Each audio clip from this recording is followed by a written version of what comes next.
自由中潜藏着地狱. Within freedom lies the potential for hell.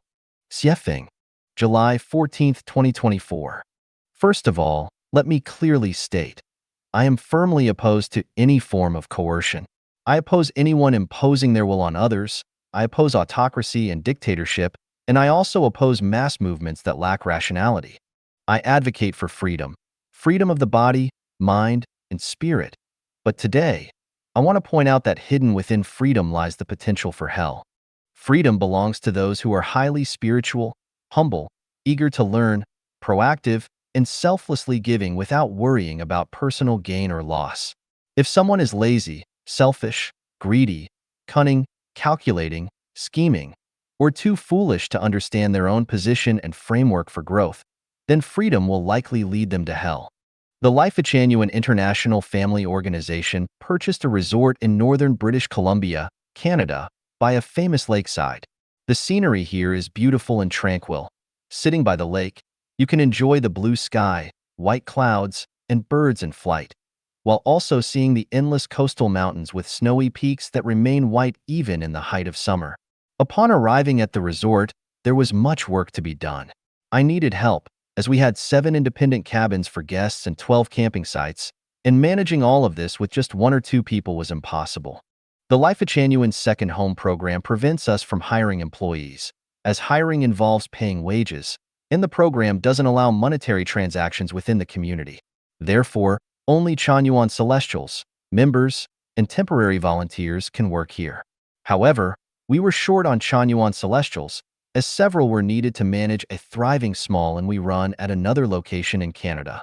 There was an urgent need for people at the resort, and it just so happened that a man who had been employed by the previous owner for nearly 20 years was living in one of the trailers on the property. If he wanted to, he could have become part of our community as a Chanyuan Celestial, as he was presented with a once-in-a-lifetime opportunity.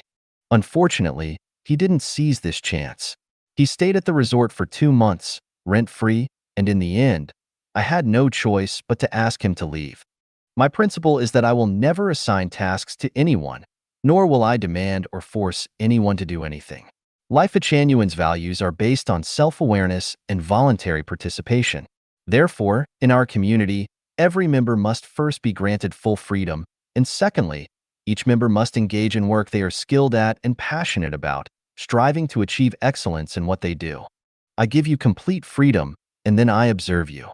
If you want to sleep all day, I say nothing. If you want to spend all day online playing games, I say nothing. If you do only a little work each day and spend the rest of the time wandering around, that's your choice, and I won't interfere. Do as you wish. However, if I find that you are habitually lazy, lack self-discipline, don't take initiative, yet still expect to enjoy the best food, clothes, and housing, then I will wait for the right moment to ask you to leave. From this, I discovered a universal secret. The Tao's eye is constantly watching each of us, and our future is determined entirely by our daily words and actions. Even our emotions, a glance, a word, or a gesture will affect our future. At that moment, I finally understood Laozi's saying, "The net of heaven is vast. Though its meshes are wide, nothing slips through." Knowing this universal secret allows us to predict a person's future based on their words and actions, as well as the future of an entire nation. Even more miraculously, from someone's current state, we can understand their past.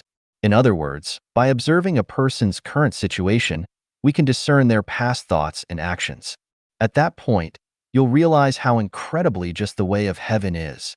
The message I want to convey to readers is this. When you are in a state of freedom, be extremely cautious, because freedom leads to both heaven and hell.